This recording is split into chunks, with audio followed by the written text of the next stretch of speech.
के सामने आ गया है तीसरा नंबर ऑब्जेक्टिव लेसन 1 का, जिसमें हम लोग मिक्स प्रकार के प्रश्न कुछ देखेंगे। जिसमें जो क्लास 10 में जो पहला अध्याय में जितना भी प्रकार का प्रश्न है सारा हम बारीकी से लेकर के आए हैं। जैसे कि सबसे पहला प्रश्न है 156 के अभाज्य गुणनखंड में 2 का घातांक क्या होगा। ऐसे अगर देखा जाए तो अभी तक 4 से 5 बार ये पूछा गया है। तो चलिए हम प्रश्नों की शुरुआत करते हैं। आप जाइएगा कहीं नहीं, ये वीडियो को पूरा देखिए। अगर आप अध्याय 1 से अध्याय 5 तक देख लेते हैं तो आपको गणित में कम से कम तो 40 नंबर से ऊपर जरूर आएगा। और अगर हमारा पूरा 15 अध्याय का देख लेते हैं 50 ऑब्जेक्टिव तो आपको 70 से 80 अंक के बीच आपको आ सकता है। तो चलिए हम शुरुआत करते हैं सबसे पहला प्रश्न में। करा 156 के अभाज्य गुणनखंड माने 156 को अभाज्य गुणनखंड करेंगे। उसके बाद करा इसका 2 का घातांक क्या होगा, यानी तोड़ने पर 2 का घात क्या होगा। 2 से तोड़ेंगे, 2 सते 14, 1 2 अठी 16, 2 3 6 1 2 9 18, 2 से 3 से 33 39। तो अगर 156 को अभी तोड़े तो 2 गुने 2 गुने 3 गुने 13, यानी 2 के पावर 2 गुने 3 के पावर 1 गुने 13 के पावर 1। तो बताइए 2 का अधिकतम घात कितना है। 2 का घात पूछ रहा है तो कितना है 2। तो आंसर होगा इसका 2। आंसर कितना होगा 2। चीजों को समझ में आ गया होगा। तो पहला प्रश्न आपका था इस प्रकार से हम बना दिए। चलिए इसको उतार लीजिए आप लोग। तो चलिए दूसरा प्रश्न आ गया आपका। दूसरा प्रश्न है 0.105 को बदलना है p बटा 2 के पावर n गुने 5 के पावर n। तो ये प्रश्न 2022 में पूछा गया है। अब ऐसा प्रश्न आगामी वर्षों में हमको 100% लग रहा है कि इस पर आधारित प्रश्न जरूर आएगा। देखो बच्चा लोग का यही रहता है कि अच्छा ऐसा है, इसको बटा में खाली चेंज करते हैं, बटा में नहीं बोल रहा है।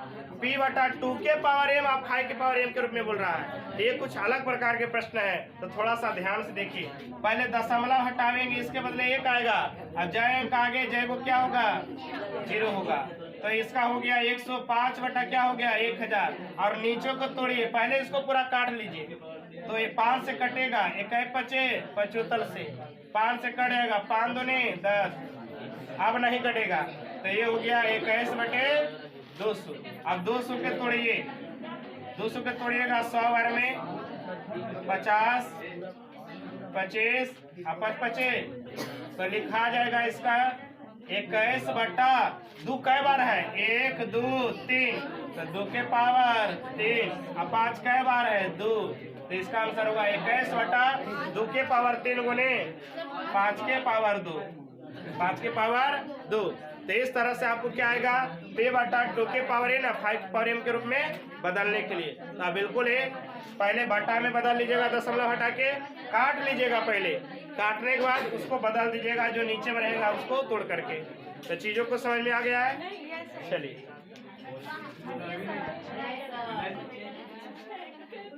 तो चलिए आपके सामने लेकर के आते हैं अब तीसरा प्रश्न। बहुत ही अच्छा प्रश्न है। ऐसा प्रश्न तो 2022, 2021, 2020, 2019 सभी वर्षों में अलग अलग कर करके अंकों को बदल बदल के पूछा गया है। इसलिए इस प्रश्न को आप बारीकी से समझिए। अगर आप पढ़ लेते हैं तो आपको ऑब्जेक्टिव में 1 नंबर और सब्जेक्टिव में 2 नंबर आपको आने की 100% गारंटी है। ऐसा हम विश्वास करते हैं कि आने वाला वर्षों में इसको जरूर पूछेगा।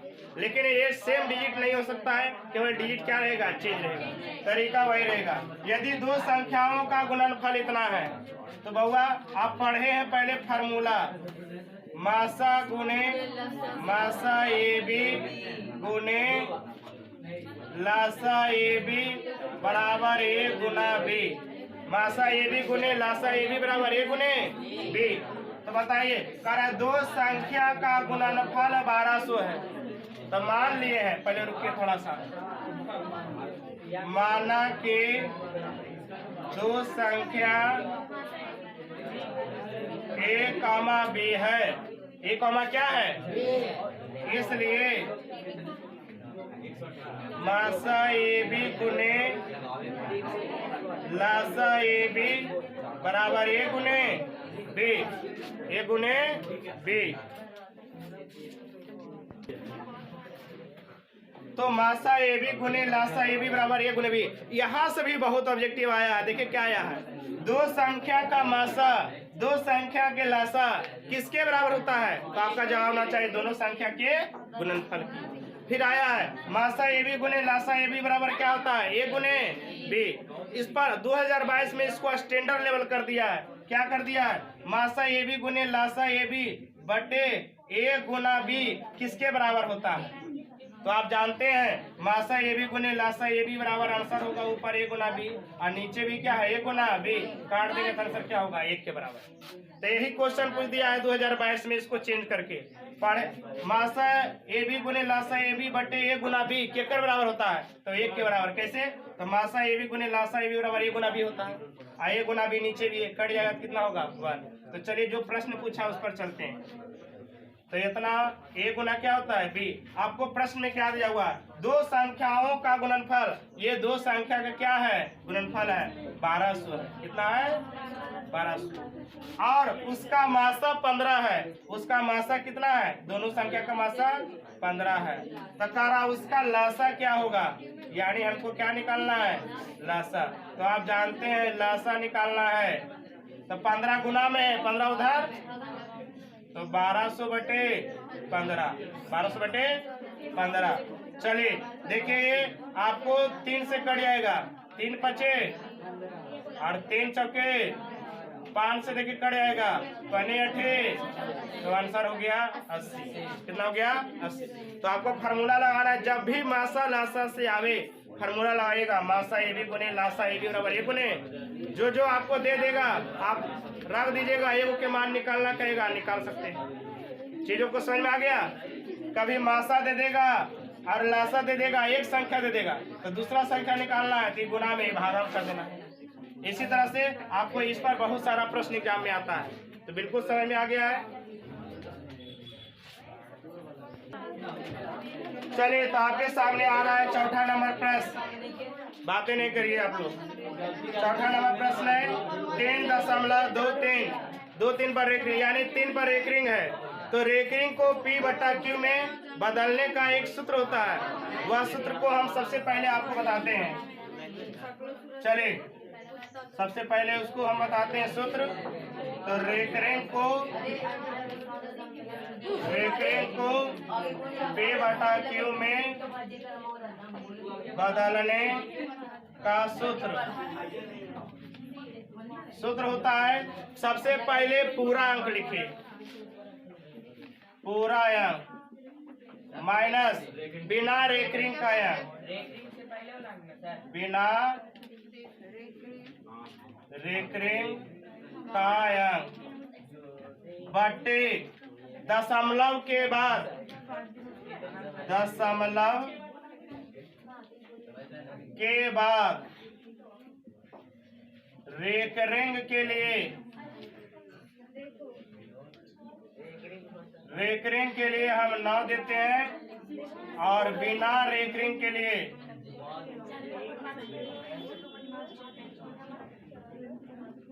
0 देते हैं। यानी जितना रेकरिंग उतना 9 और जितना रेकरिंग नहीं उतना क्या देते हैं? 0 देते हैं। इस चीजों को पहले समझ में आ गया। पहले पूरा अंक माइनस बिना रेकरिंग का अंक। तो सबसे पहले आपका प्रश्न था 3.23 पर रेकरिंग। पहले पूरा अंक लिख लीजिए 3 2 3 माइनस बिना रेकरिंग का अंक लिखिए। रेकरिंग है 3 पर तो बिना रेकरिंग वाला 3 2 है बटे दशमलव के बाद जय अंक पर, दशमलव के बाद नीचे जो भी क्रिया होता है दशमलव के बाद होता है। तो दशमलव के बाद कै अंक पर रेकरिंग? 1 ऊपर, तो 1 9 दे दीजिए। और दशमलव के बाद कै अंक पर बिना रेकरिंग वाला है? 1, उसके लिए 0। दशमलव के बाद जय को रेकरिंग रहेगा, जय को 9 दे देंगे और जय को बिना रेकरिंग वाला रहेगा उतना क्या दे देंगे? 0। घटा दीजिए। 3 में से 2 गया तो 1 और ये 12 में से 3 गया तो 9 और ये हो गया 2। 2 से 91 बटे 90। चीजों को समझ में आ गया होगा किस तरह से बनता है। पूरा अंक माइनस बिना रेकरिंग का अंक बटे दशमलव के बाद जय अंक पर रेकरिंग, जय को 9 और जय अंक पर रेकरिंग नहीं, जय को क्या देते हैं? 0 देते हैं।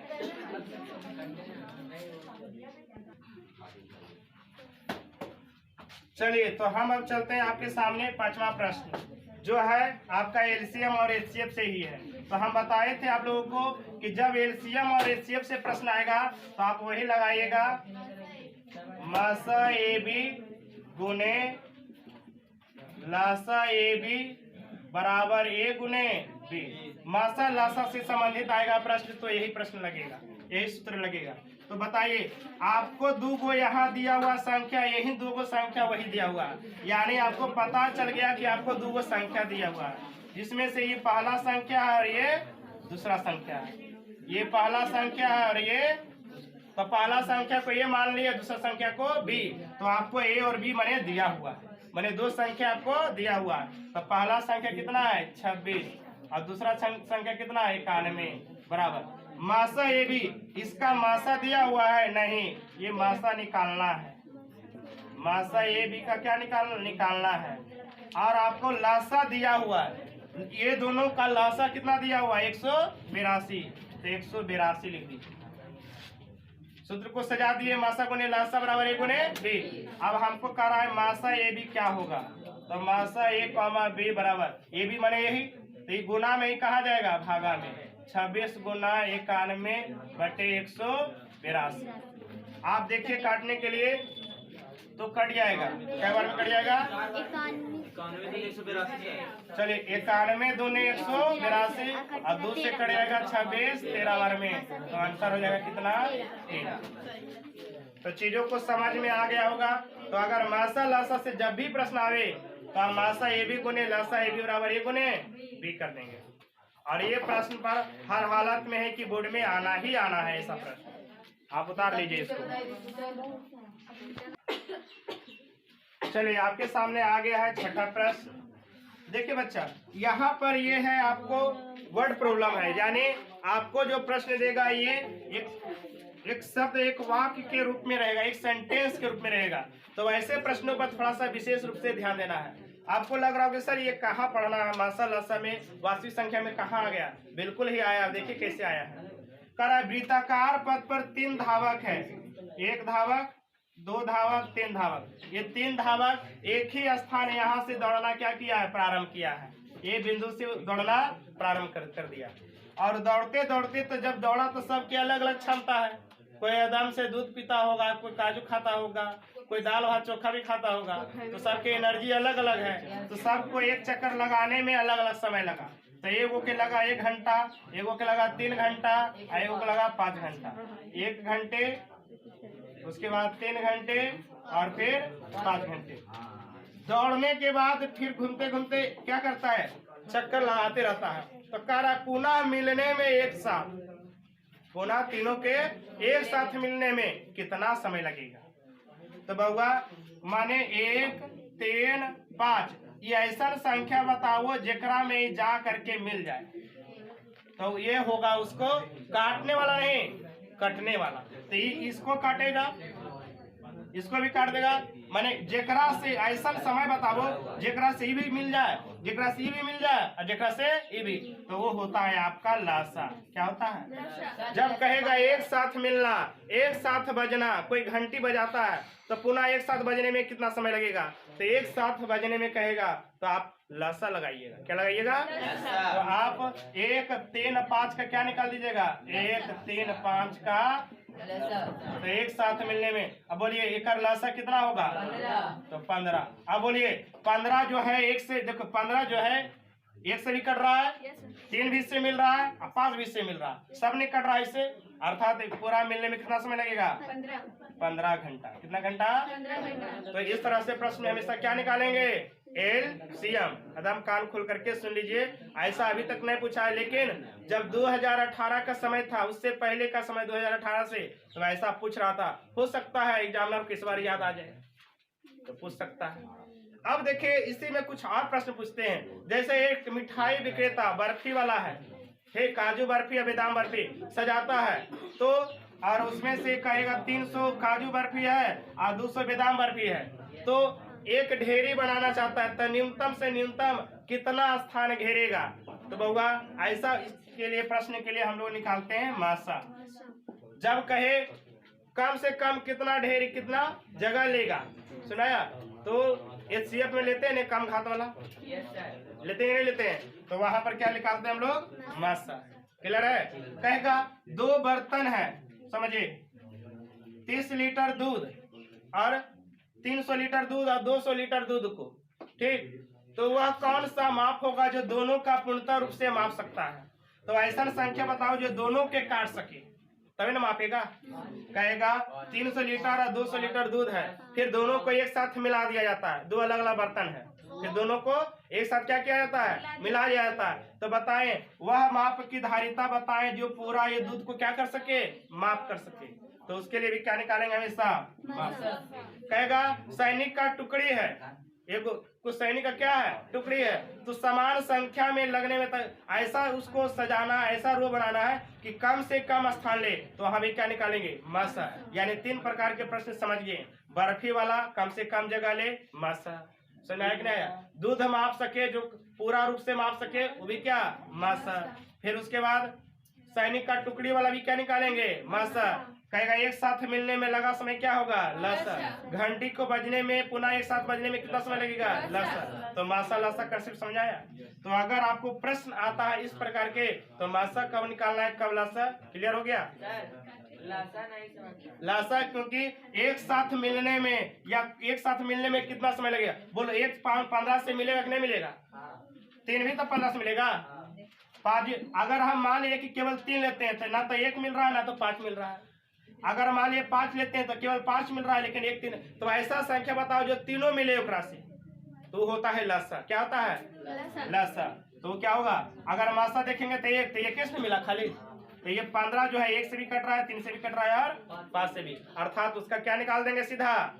ज्यादा दिमाग में नहीं सोचना है। अगर वृत्ताकार पथ रहे लसा, दूध मापी वाला रहे मासा, घंटी बजे वाला रहे लासा, ठीक, उसके बाद सैनिक का टुकड़े रहे मासा, बर्फी वाला रहे मासा। तो आप शॉर्ट में इस चीजों को लिख लीजिए, क्योंकि अगर ऐसा प्रश्न दे देता है तो आपको बन जाना चाहिए। तो चलिए आपके सामने आ गया है 7वां प्रश्न, जो ये भी बहुत ही ज्यादा इम्पोर्टेंट है। हर साल अगर देखा जाए तो लघु प्रश्न में आना ही आना है। अगर पहला सीटिंग में नहीं आया तो दूसरा में तो जरूर आएगा, अगर दूसरा में नहीं आया तो पहला में जरूर आएगा। ऐसा ऐसा कर करके आता ही आता है। तो चलिए इस प्रश्न को भी देखना बहुत जरूरी है। तो चलिए कर रहा है। सबसे पहले यहाँ से एक ऑब्जेक्टिव बनता है कि यूक्लिड विभाजन एल्गोरिथम से क्या ज्ञात किया जाता है? तो इसका जवाब होगा मासा। क्या जवाब होगा? यूक्लिड विभाजन एल्गोरिथम से क्या निकालते हैं? कितने संख्या का? 2 संख्या। मिला यहाँ से।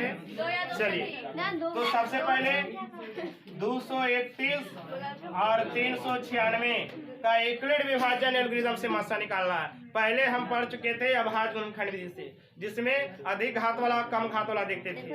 अब है यूक्लिड विभाजन से।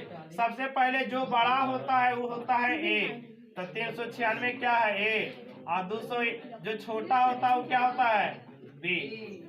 तो जो बड़ा को कहते ये हो गया भाज्य। क्या हो गया? भाज्य। और छोटा क्या हो गया? भाजक। तो सबसे पहले हम भाग दे देंगे। तो 231 में 396 से क्या करेंगे? भाग दे देते हैं। और उसके बाद हम यूक्लिड विभाजन एल्गोरिथम पर सजा देंगे। अगर 2 बार में पढ़ेंगे तो 400 हो जाएगा, तो 1 बार में लगेगा। 231 6 में गया तो 5, 3 में से 9 में से 3 गया 6 और 3 में से 2 गया 1। 231 अगर 2 बार में लगाएंगे तो 200 और 65 लगाने ज्यादा हो जाएगा, तो 1 बार में 11 में 5 गया 6 और ये हो गया 12 में 6 गया 6। अगर हम 2 बार में लगावेंगे तो 6 दूनी 12 का 2 हम जाए 6 दूनी 12 1 13। 6 में से 5 में से 2 गया 3 और 6 में से 3 गया तो 3 और 66 कर जाएगा 2 बार में 33 दूनी। तो जब शेषफल 0 आता है तो अंतिम भाजक क्या होता है? मासा। 33 क्या हो गया? मासा। लेकिन यह विधि है भाग विधि। कौन विधि है? आपको कह रहा है एल्गोरिथम विधि से, तो इसको सजाना पड़ता है। हल करते हैं। चलिए लिखेंगे यहाँ 396 बड़ा है, 231 क्या है? इसलिए a बराबर 396 और b बराबर 200। तो यूक्लिड विभाजन एल्गोरिथम जो आधारित होता है प्रमेयिका पर, तो लिखेंगे यूक्लिड विभाजन प्रमेयिका से अब हाँ, यहाँ परमैका, क्योंकि परमैका के आधार पर जो एल्गोरिथम एक प्रक्रिया है, सुपरिभाषित चरणों की प्रक्रिया, ये जो चरण चले हैं ना स्टेप बाय स्टेप, यही है एल्गोरिथम। इसमें यूज होता है परमैका। आइए है क्या, ए बराबर BQ प्लस, बोलिए ए का मान कितना है शुरू में? 396। B फॉर बाएं या B फॉर बी?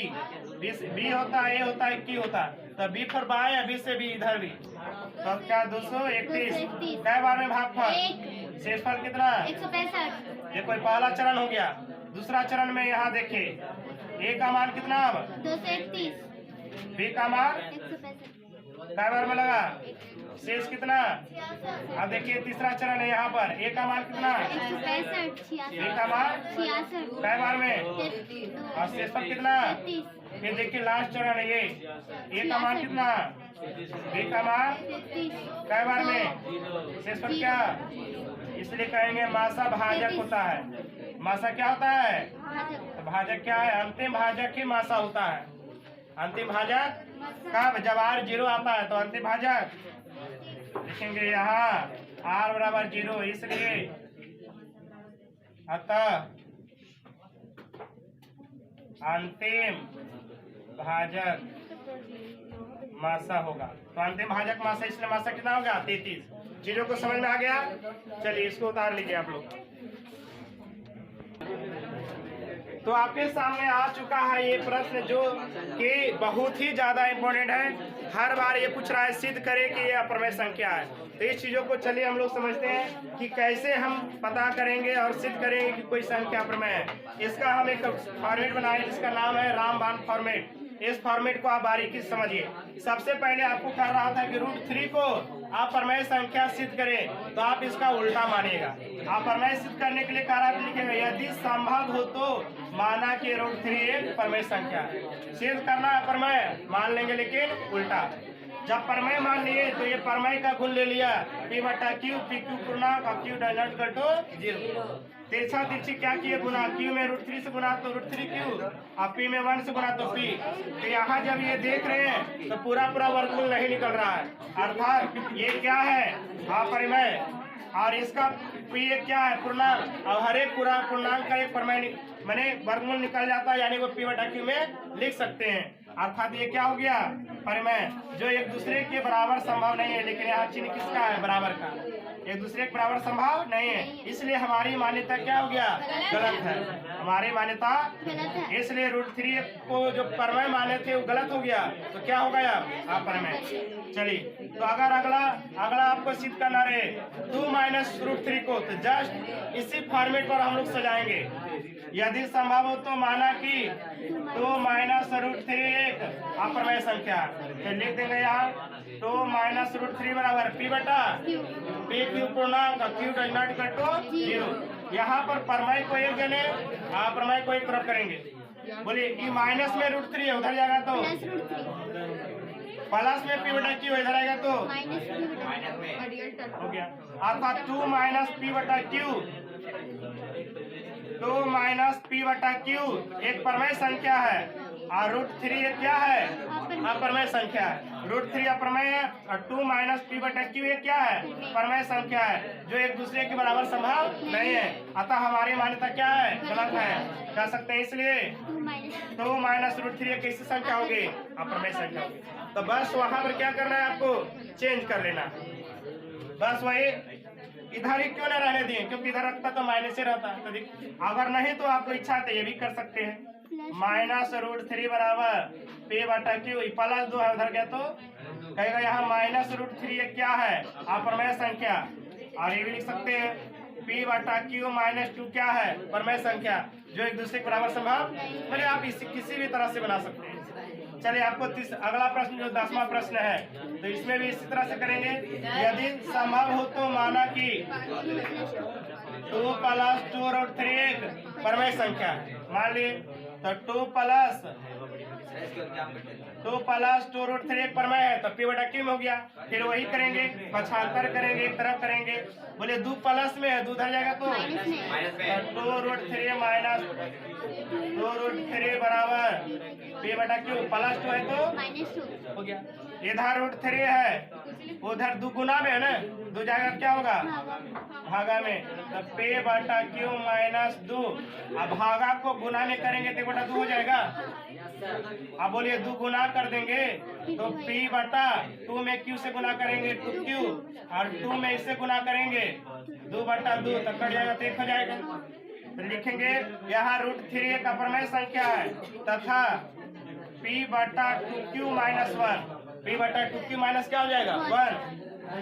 एक परमेय संख्या है जो एक दूसरे के बराबर संभव नहीं है, अतः हमारी मान्यता गलत है, इसलिए 2 प्लस 2 रूट 3 क्या होगा यानी नहीं। तो अगर ज्यादा दिक्कत है तो आप यहीं तक भी लिख सकते हैं, अगर ज्यादा दिक्कत हो रहा है तो ये अपरमेय संख्या है और ये क्या है परमेय है जो एक दूसरे के बराबर संभव नहीं। लेकिन थोड़ा सा कर दीजिएगा कैलकुलेशन तो ज्यादा अच्छा रहेगा। तो चीजों को समझ में आ गया। तो आज तक कितना ही, मिलेंगे अगले वीडियो में, तब तक के लिए सभी लोग को नमस्कार। अब चलिए धन्यवाद।